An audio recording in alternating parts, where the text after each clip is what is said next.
Kakek untuk membuktikan bahwa susu naga dapat mengembalikan usia muda, justru pergi sendirian ke Gunung Ailau, dan menangkap seekor naga betina yang gagal melewati ujian. Setelah kakek minum dengan rakus selama 3 hari 3 malam, naga betina itu tiba-tiba berubah menjadi seorang wanita cantik luar biasa. Dan mulai berbicara dengan bahasa manusia. Hari ini jika kau melepaskan aku akan memberimu berkah besar untuk keturunanmu di masa depan. Kakek langsung teringat cucunya yang akan lahir, dan segera menyetujui permintaan naga betina itu. Awalnya keluarga mengira ini hanya cerita yang dibuat oleh kakek. Namun 6 bulan kemudian, tepat pada hari ibuku melahirkan, ilusi naga besar benar-benar muncul dari rumah keluarga kami dan terbang tinggi. Melihat pemandangan ini, kakek tidak bisa menahan tawa terbahak-bahak. Dia mengira itu adalah naga yang mengirimkan berkah. Namun, berkah yang diharapkan tidak datang, melainkan datang hujan besar yang terjadi sekali dalam 100 tahun. Penduduk desa semuanya sudah berlindung di bukit tinggi. Hanya kami yang terjebak di rumah karena ibuku kesulitan melahirkan. Hingga lewat jam 10 malam, ibuku sudah berteriak sampai suaranya habis. Tapi aku belum juga muncul. Bahkan bidan juga mengira aku bayi mati. Ketika seluruh keluarga sudah putus asa, petir menyambar dan membelah kegelapan. Diiringi suara guntur, di dalam rumah akhirnya terdengar tangisku. Namun, sebelum seluruh keluarga bisa merasa lega, pintu besar tiba-tiba terbuka dengan suara keras. Peti mati hitam pekat dibawa oleh arus sungai, dengan tenang tergeletak di halaman. Melihat kejadian itu, keluarga langsung ketakutan setengah mati. Namun kakek dengan wajah senang bertepuk tangan dan memberi pujian. Dia bilang ini adalah peti air yang mengirimkan istri. Nanti aku pasti memiliki nasib kaya raya. Lalu tanpa menghiraukan protes semua orang, dia membawa peti itu ke kamarnya. Tidak hanya disembah seperti leluhur setiap hari. Terkadang dia juga berbicara dengan peti itu di tengah malam. Dan saat aku berusia 5 tahun, dia menenangkan aku dengan sebutir permen. Memakaikan penutup kepala merah dan 3 kali membungkuk di depan peti mati.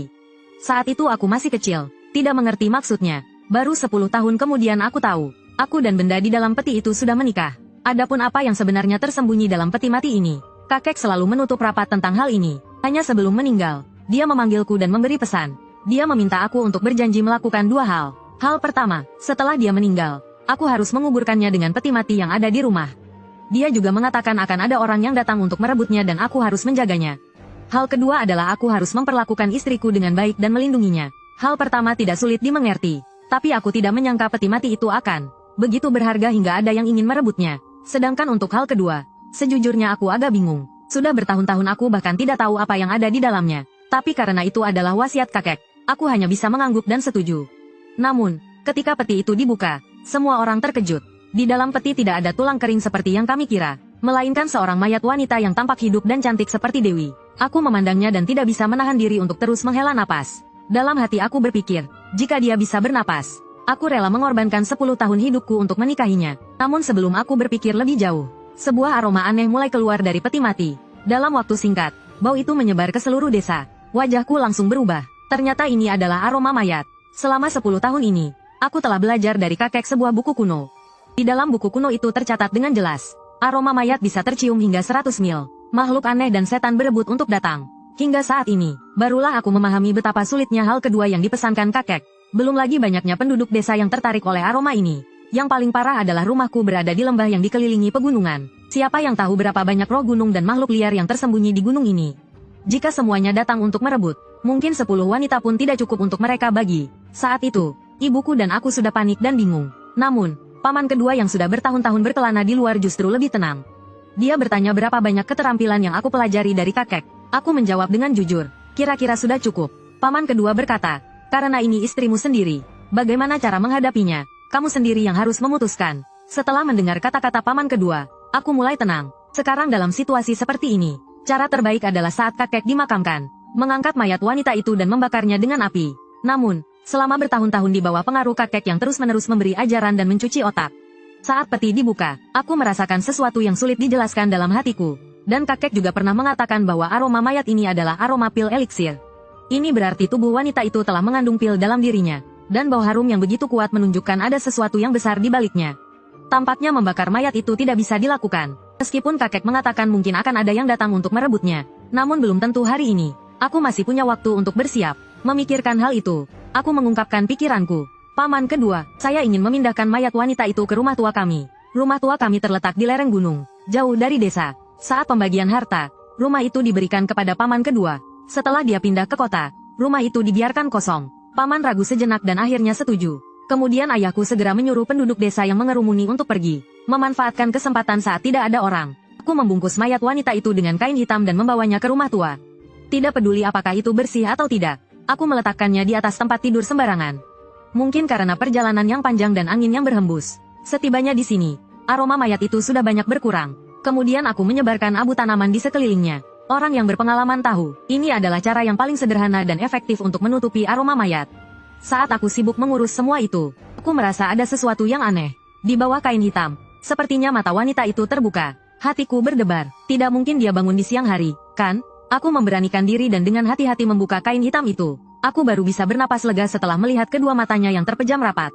Namun, saat aku menutup kain hitam lagi, perasaan aneh itu kembali muncul. Sungguh aneh sekali, hatiku merasa takut. Aku segera berbalik dan hendak pergi. Namun, tiba-tiba terdengar suara plak dari belakang.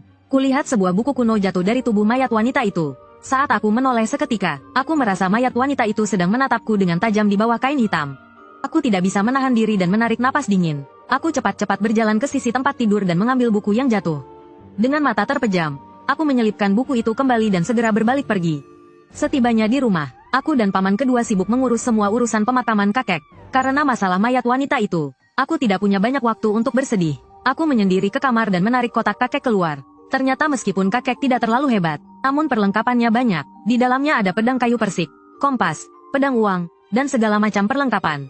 Di dasar kotak ada sebuah jubah kuning. Aku hanya mengambil pedang kayu persik dan pedang uang. Yang lainnya kubiarkan tetap di dalam kotak tanpa disentuh. Namun, setelah semua persiapanku, upacara pemakaman kakek berlangsung sangat tenang. Dia pun berhasil dimakamkan dalam peti mati tua itu. Melihat kerabat dan teman-teman perlahan pergi, aku merasa lega. Namun, pikiranku kembali teringat pada mayat wanita itu. Malam itu, saat keluarga sudah tidur, aku diam-diam membawa pedang uang dan pedang kayu persik ke rumah tua. Di sepanjang jalan, aku terus berpikir, jika aku bisa melindunginya, aku akan bantu. Jika tidak, maka aku hanya bisa menyerah pada takdir. Lagi pula, jika apa yang tertulis di buku itu benar, makhluk yang tertarik oleh aroma mayat itu pasti bukan yang baik-baik. Satu saja, aku bahkan tidak tahu bagaimana cara menghadapinya. Mungkin bahkan belum pernah melihatnya.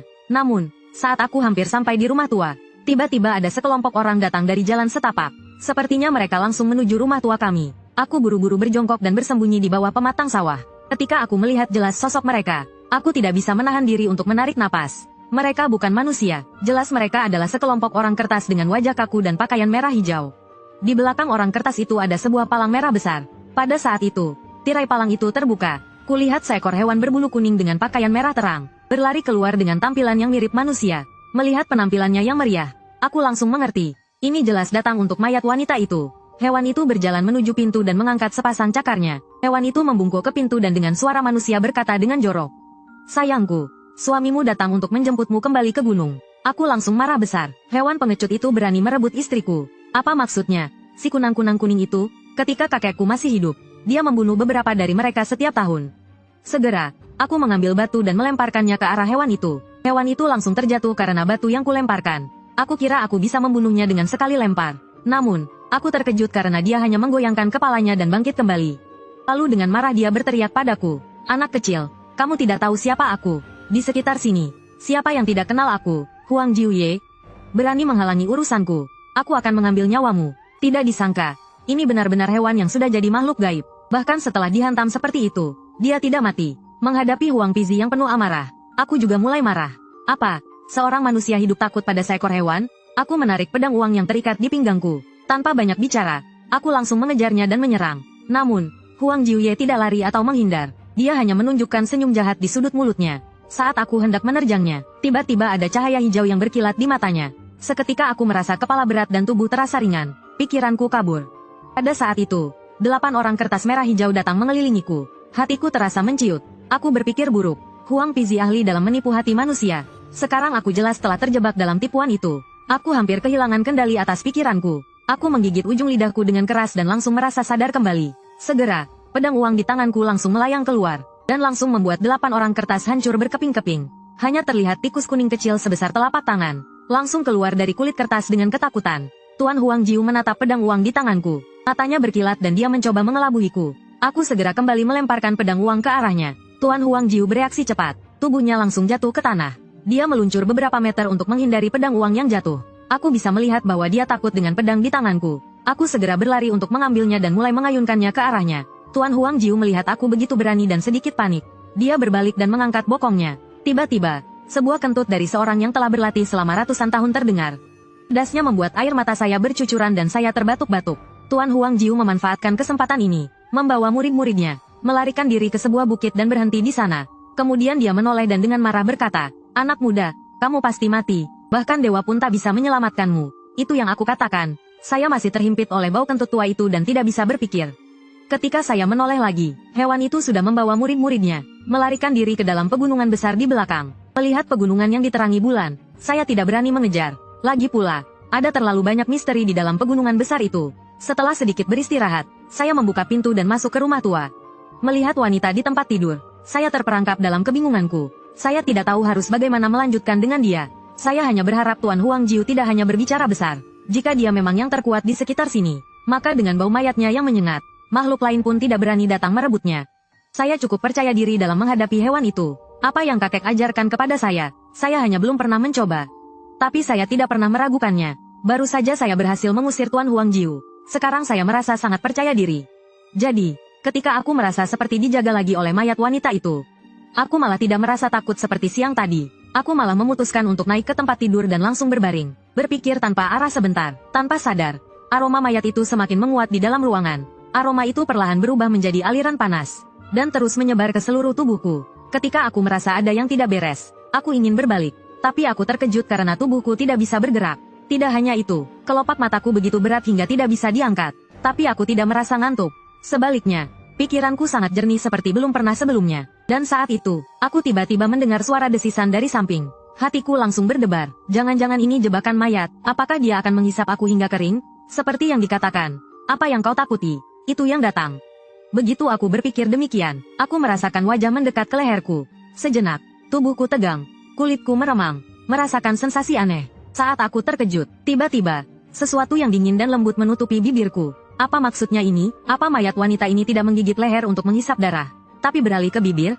Aku langsung merasa bingung. Namun, rasa dingin itu terasa cukup menyenangkan. Sayangnya, hanya beberapa detik, bibir yang dingin itu meninggalkanku. Aku merasa belum puas dan ingin mengangkat kepala untuk mengejarnya. Namun, tubuhku masih tidak bisa bergerak. Kemudian, terdengar suara aneh. Sepertinya mayat wanita itu kembali berbaring. Apakah dia tidak menggigitku karena sudah melakukan ritual? Apakah dia juga tertarik pada pria? Pikiran liar itu membuatku tanpa sadar tertidur. Pagi berikutnya, aku terbangun dengan terkejut. Aku duduk dari tempat tidur, menarik napas dalam-dalam dan pertama kali melihat ke arah mayat wanita itu. Dia masih terbaring di tempat tidur, tampaknya tidak bergerak. Namun, saat aku turun dari tempat tidur, aku menyadari, mayat wanita itu sepertinya bergeser sedikit keluar. Jaraknya cukup jauh. Sepertinya dia menjauh dariku. Aku menarik napas dingin. Jangan-jangan dia bukan mayat. Aku teringat saat membawanya ke gunung.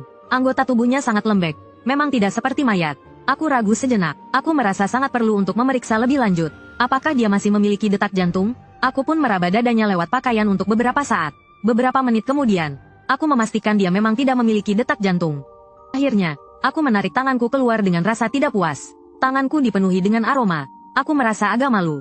Aku lalu mengambil buku kuno yang ada di tubuhnya dan berbalik meninggalkan tempat itu. Namun setelah keluar dari rumah tua, aku merasa ada seseorang yang mengikuti di belakangku. Aku berjalan beberapa langkah dan baru menyadari itu hanya seekor kunang-kunang kecil. Aku pura-pura tidak melihat dan langsung pulang ke rumah. Setibanya di rumah, aku bersembunyi di kamar dan mengambil buku kuno itu. Aku membuka halaman pertama dan terkejut. Ternyata buku ini adalah jilid kedua dari buku yang dipegang kakek. Apakah kakek memiliki hubungan dengan peti mati itu? Ataukah buku ini disembunyikan oleh kakek? Namun, setelah berpikir sejenak, aku membantah pemikiran itu. Karena jilid kedua ini membahas teknik untuk mengolah energi. Hanya ketika tubuh memiliki energi, barulah isi jilid pertama dapat digunakan. Kakek sepanjang hidupnya hanyalah setengah jalan. Karena dia kekurangan energi dalam tubuhnya. Aku pun membaca kembali isi jilid kedua dengan cermat. Pandangan hidupku yang sudah keluar dari kebiasaan kembali terguncang. Karena isi jilid ini, cukup untuk membuat seseorang yang normal menjadi tidak normal. Namun, meskipun aku melihat isi buku itu, aku tetap tidak mengerti. Jadi aku menyimpan buku itu dan memutuskan untuk mempelajarinya perlahan nanti. Karena sekarang aku harus mencari cara untuk menghadapi Huang Pizi. Hewan itu sangat balas dendam. Pasti tidak akan berhenti begitu saja. Tapi kakek bilang, hewan tetap hewan. Meskipun sudah jadi makhluk gaib, otaknya tetap kurang. Jadi, saat orang dewasa pergi ke ladang untuk bekerja, aku diam-diam menangkap seekor ayam jantan besar dan kembali ke rumah tua. Di jalan, aku masih melihat seekor kunang-kunang kecil mengikuti. Namun aku tidak peduli dengannya. Setibanya di rumah tua, aku pertama-tama memotong leher ayam jantan itu. Kemudian dengan sengaja menebarkan darah ayam ke seluruh halaman. Begitu bau darah ayam tercium, Huang Pizi yang mengawasi dari jauh matanya langsung bersinar. Namun aku tidak berniat hanya menangkap yang kecil. Aku berencana untuk menangkap semuanya sekaligus. Setelah menangani ayam jantan, aku diam-diam menyiapkan beberapa perangkap di depan tempat tidur mayat wanita itu. Namun aku harus menunggu hingga sekitar pukul 10 malam. Namun, aku tidak melihat ada gerakan dari Huang Pizi. Apakah Huang Jiuye takut? Namun, tidak lama kemudian, pintu kamar tiba-tiba diketuk. Aku hati-hati menarik pedang uang dan keluar perlahan. Di luar, suasananya kosong. Tidak ada seorang pun. Hanya ada 7 atau 8 biji kacang emas yang tersebar di tanah. Namun aku tidak berniat mengambilnya. Aku tahu ini pasti ulah Huang Pizi. Aku teringat bahwa Huang Jiuye datang untuk mayat wanita itu. Aku sengaja membuka kain hitam yang menutupi wajah mayat itu, mengungkapkan wajah cantiknya yang luar biasa. Dan benar saja, setelah aku melakukan itu, cahaya hijau kecil segera muncul di rerumputan di luar. Aku menghitung ada 7 atau 8 pasang. Sepertinya seluruh keluarga mereka datang. Ini kesempatan bagus untuk menangkap semuanya sekaligus. Tak lama kemudian, Huang Jiuye muncul di pintu mengenakan celana bunga. Dia berjalan mengelilingi pintu beberapa kali. Kemudian dengan hati-hati menarik hidungnya dan berjalan menuju pintu ruang utama. Namun, saat aku mengira dia akan terjebak, Huang Jiuye malah berhenti. Dia mengayunkan cakarnya, dan di belakangnya, seekor kunang-kunang kecil langsung keluar. Ternyata aku meremehkan kecerdasan hewan ini. Setelah kunang-kunang kecil itu datang, dia memeriksa sekeliling. Kemudian dengan lincah melompat ke pintu dan jendela. 2 dari mereka masuk ke perangkap begitu saja. Beberapa yang lainnya panik dan berlarian. Akhirnya terjebak dalam perangkap juga. Saat aku ingin mendekat untuk menangkap mereka, aku melihat Huang Jiuye tidak panik sama sekali. Dia berjalan ke pintu dan mengeluarkan 3 kabut hijau dari celah pintu. Untungnya aku cukup cepat dan mundur. Namun, aku tetap terhirup sedikit. Aku merasa pusing. Pandanganku menjadi merah seperti darah. Hehe, Huang Jiuye di luar pintu tertawa jahat. Dia membuka celah pintu dan masuk dengan tampilan seperti manusia. Energi jahat mengacaukan pikiran. Halusinasi menjadi semakin nyata dan aku mulai kehilangan kendali. Namun, saat itu aku merasakan kehangatan di perut bagian bawah. Sebuah aliran energi mengalir keluar dan menyebar ke seluruh tubuhku. Ilusi yang ada di depanku langsung menghilang. Hatiku merasa lega. Apakah ini energi Dao? Namun, aku tetap berpura-pura bingung dan terus berkelahi dengan kacau. Huang Jiuye tersenyum puas melihatnya. Anak kecil, kamu masih belum cukup umur untuk melawan aku. Namun, dia tidak menyelamatkan kunang-kunang kecil itu. Sebaliknya, dia langsung melompat ke tempat tidur mayat wanita itu. Aku kira dia akan melakukan hal jahat pada istriku. Namun, aku terkejut karena dia justru duduk dan mulai menarik napas. Setiap napas yang diambilnya, perut wanita itu juga bergerak naik turun. Seiring berjalannya waktu, aroma mayat itu memenuhi seluruh ruangan. Hatiku terkejut. Ternyata aroma mayat ini benar-benar aroma pil eliksir. Benda ini adalah harta yang tak ternilai bagi monster dan roh jahat. Namun, jika benda ini tetap ada di dekatku, akhirnya itu akan membahayakan nyawaku. Sambil berpikir demikian, aku perlahan mendekati tempat tidur. Kemudian dengan cepat melompat dan mencengkeram Huang Jiuye. Hewan ini, kali ini aku akan melihat kemana kau lari. Huang Jiuye terbangun dengan kaget, lalu mulai berjuang keras. Namun, tak lama kemudian, tatapan paniknya berubah menjadi ketakutan. Aku pikir dia takut karena merasa tidak bisa lari. Namun, aku segera menyadari dia bukan melihatku, melainkan ke arah kepala mayat wanita itu. Aku menoleh dan menyadari aku terlalu keras. Setengah tubuhku tertindih di atas tubuh mayat wanita itu. Dan saat itu, dia sedang membuka matanya yang penuh darah. Hatiku langsung merasa cemas. Aku cepat-cepat melepaskan satu tanganku dan menutup wajahnya dengan kain hitam. Huang Jiuye kini gemetar, melupakan perjuangannya. Melihatku menutupi wajah mayat wanita itu, dia pun tergagap. Anak kecil, katakan yang sebenarnya. Wanita ini kamu dapatkan dari mana? Bukan urusanmu. Aku membalasnya dengan nada sengit. Kemudian aku memegangnya dan berjalan ke arah kayu penyangga. Huang Jiuye melihat aku berniat memukulnya dan langsung panik. Anak kecil, dengarkan aku. Lepaskan aku dan aku bisa menyelamatkan nyawamu. Jika tidak, wanita ini adalah bahaya yang tak bisa kamu lawan. Bahkan jika kamu punya 10 nyawa, itu tidak cukup. Lihatnya masih memanggilku. Aku menjatuhkannya ke kayu penyangga dan berkata, dia istriku. Apa dia bisa membunuhku? Huang Jiuye tersenyum sinis dan berkata, benar-benar bodoh. Tidak tahu takut. Istri atau istri, tidak bisa sembarangan dipanggil begitu saja. 7 hari lagi, anak kecil. Kamu sudah tidak ada harapan lagi. Apa maksudnya 7 hari? Aku menghentikan pukulan yang kuangkat di udara. Huang Jiuye melihat ada harapan dan segera berkata, setelah 7 hari, pil dalam tubuhnya akan. Namun, baru separuh kalimat, tatapannya kembali berubah menjadi ketakutan. Dia menatap keras ke belakangku dan tidak berani melanjutkan. Anak kecil, di saat seperti ini, masih berpikir untuk menipu? Aku tidak akan memaafkannya. Saat dia lengah, aku menekan kepalanya ke kayu penyangga. Lalu pukulan itu turun. Huang Jiuye matanya terbelalak, tubuhnya kejang dan akhirnya mati. Aku menghela napas lega dan berdiri dengan tongkat di tangan. Aku sedang bersiap untuk memukul mati kunang-kunang kecil lainnya. Namun, saat aku berdiri dan berbalik, aku terkejut dan langsung duduk di lantai. Saat itu, mayat wanita di tempat tidur tiba-tiba duduk. Aku menarik napas beberapa kali untuk menenangkan diri. Aku duduk di sana selama beberapa menit. Setelah melihat dia tidak bergerak lagi, aku perlahan berkata, "Sayang, jangan menakut-nakutiku. Aku sedang membersihkan kunang-kunang kecil ini untukmu. Kalau bukan karena aku menahannya, sekarang kamu pasti sedang melahirkan kunang-kunang kecil. Lagi pula, kita sudah melakukan ritual. Jika kamu menggigitku sampai mati, kamu akan jadi janda." Begitu aku mengatakannya, wanita itu kembali berbaring. Aku langsung merasa lega. Ternyata mayat wanita ini juga bisa menjadi janda. Namun, aku belum bisa bernapas lega. Huang Jiuye yang tergeletak di lantai dan mata melotot, dengan cepat bangkit dari kayu penyangga dan merangkak ke pintu. Aku langsung mengejarnya dengan marah. Huang Jiuye dengan marah berlari menuju pintu gerbang dan menoleh ke arahku.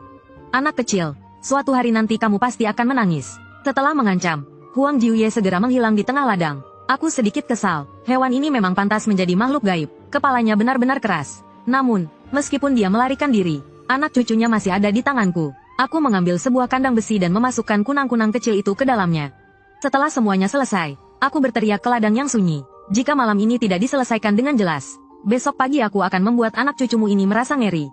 Huang Jiuye sekarang seharusnya tidak akan lari terlalu jauh. Aku yakin dia bisa mendengar teriakanku. Setelah beberapa kekacauan, waktu sudah mendekati tengah malam. Aku menutup pintu dan kembali ke rumah, melihat mayat wanita di tempat tidur. Aku berpikir lama namun tidak menemukan solusi yang baik. Aku pikir, ya sudah, tunggu saja 7 hari lagi. Lihat apa yang akan terjadi. Sekarang, aku lebih baik memeriksa apakah dia masih punya detak jantung. Aku tidak ada maksud lain. Sebenarnya hanya ingin melihat apakah dia masih punya detak jantung. Mengenai waktu yang sedikit lama, itu bukan salahku. Harus disalahkan hanya karena dia memiliki bekas luka besar di dadanya. Itulah yang mempengaruhi penilaianku. Namun, perasaan itu benar-benar aneh dan membingungkan. Hingga dini hari, Huang Jiuye belum muncul. Aku benar-benar tidak bisa tidur. Jadi aku tertidur di samping tempat tidurnya. Ketika aku terbangun keesokan harinya, aku masih tidak merasakan detak jantungnya. Aku menghela napas dengan sedikit putus asa.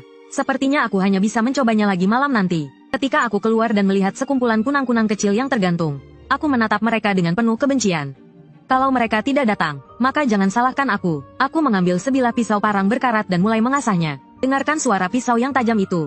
Seluruh kunang-kunang kecil itu gemetar ketakutan. Sambil mengasah pisau, aku bergumam, "Kalian juga tidak bisa menyalahkanku. Yang harus disalahkan adalah Huang Jiuye.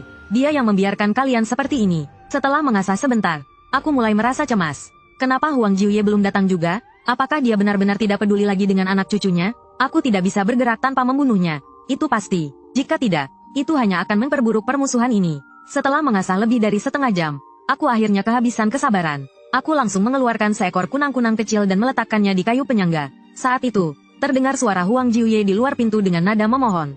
"Li Yang, cepat hentikan." Begitu mendengar namaku, hatiku langsung merasa cemas. Niat untuk membunuhku semakin kuat. Melihat reaksiku, Huang Jiuye buru-buru membawa sebuah kotak dan mendekat. Setelah membukanya, di dalamnya ada sebuah gelang giok. "Apa maksudmu ini?" Aku menekan pisau ke leher kunang-kunang kecil dan mengayunkannya sedikit. Kaki pendek Huang Jiuye langsung gemetaran karena takut. Li Ge, ini barang bagus. Aku menemukannya di makam besar di gunung. Aku rasa dia masih belum paham. Aku menggerakkan pisau di leher kunang-kunang kecil, mengiris sedikit. Huang Jiuye sangat ketakutan. Kakinya langsung gemetar dan dia akhirnya berlutut. Aku memandangi kunang-kunang kecil di tanganku, mengingat bentuknya. "Li Ge, kita lupakan masalah ini saja. Aku Huang Jiu bersumpah jika aku lagi mengganggumu. Biarkan aku tidak bisa menjadi manusia seumur hidup." Akhirnya Huang Jiuye menangkap intinya. Tidak bisa menjadi manusia bagi mereka berarti tidak bisa menjadi dirinya sendiri. Menjadi makhluk abadi. Aku memang tidak percaya, tapi kunang-kunang itu percaya. Dia bersumpah dengan hal itu.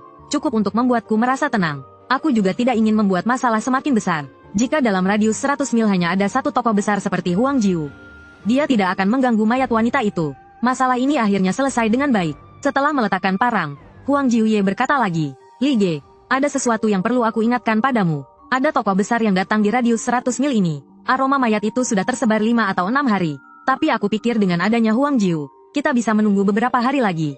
Tidak kusangka, mereka datang begitu cepat. Mengingat kebanggaan yang pernah dia katakan, aku tak bisa menahan diri untuk bertanya. "Bukankah kemarin kamu sangat sombong?" Katanya, "Semua yang ada di sekitar sini adalah wewenangmu." Huang Jiuye melihat kunang-kunang kecil dengan canggung dan berkata, "Ini karena istriku tidak ada di sini. Jika dia ada di rumah, tidak ada yang berani datang ke sini. Namun, Li Xiaoge, yang datang kali ini adalah makhluk dari gunung. Kamu harus hati-hati." Huang Jiuye berkata sambil melirik ke arah kandang besi. Makhluk ini jelas-jelas seperti anjing penurut. Tidak heran saat kedua kalinya datang. Tatapan matanya ke mayat wanita itu penuh keluhan. Seperti istri muda yang merasa dizalimi. Ternyata ini karena istrinya akan segera pulang. Jadi dia tidak berani berbuat sembarangan. Untungnya aku tidak terburu-buru. Kalau tidak, aku akan membunuh yang jantan dan menggantinya dengan yang betina. Dan mendengar dari ucapannya, sepertinya kemampuan istrinya jauh lebih tinggi darinya. Namun, meskipun makhluk ini sangat kuat, ada beberapa hal yang bisa dilakukan oleh manusia yang tidak bisa dilakukan oleh mereka. Contohnya membuka kandang di depanku ini.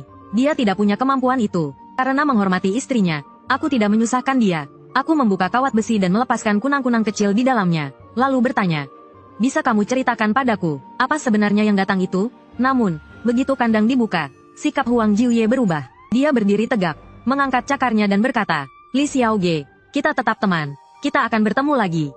Aku mengernyitkan dahi, sedikit tidak senang. Namun aku tetap memanggilnya, "Ambil gelangnya kembali. Nanti jika kamu ingin datang ke sini, kamu bisa datang kapan saja."